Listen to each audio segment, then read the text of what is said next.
Welcome to the Ghostly Chronicles. The Face in the Fog.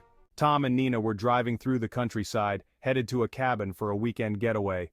The evening fog rolled in thick and fast, turning the narrow road ahead into a blur of shadows. Their GPS lost signal, and soon they were completely off track with nothing but trees on either side of the winding road.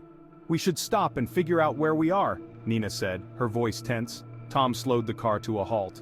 As they sat there, headlights cutting through the dense fog, a figure appeared in the distance, just barely visible on the side of the road.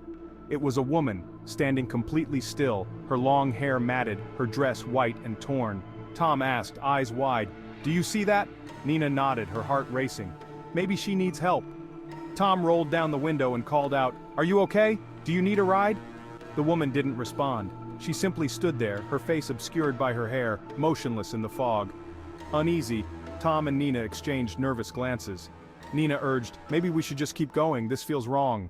But before Tom could start the car again, the woman turned slowly, revealing her face, pale, expressionless, with hollow, empty eyes.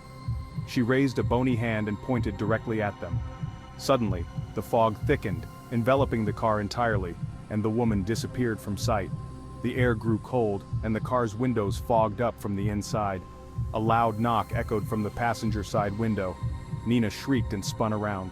Pressed against the glass was the same woman, her empty eyes staring directly into the car, her breath fogging the window. Tom fumbled with the ignition, but the engine wouldn't start. "She's trying to get in!" Nina screamed, backing away from the door.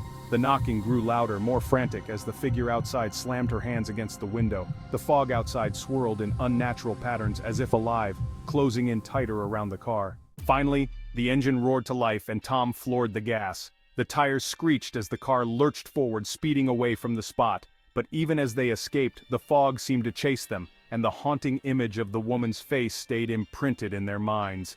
They didn't stop until they reached the cabin, breathless and shaken. Later that night, as they sat inside, trying to calm down, they heard a faint knock at the window. When they looked, the fog had returned, thicker than ever. And in it, a faint figure stood just beyond the glass, watching, waiting. Please like, share, and subscribe.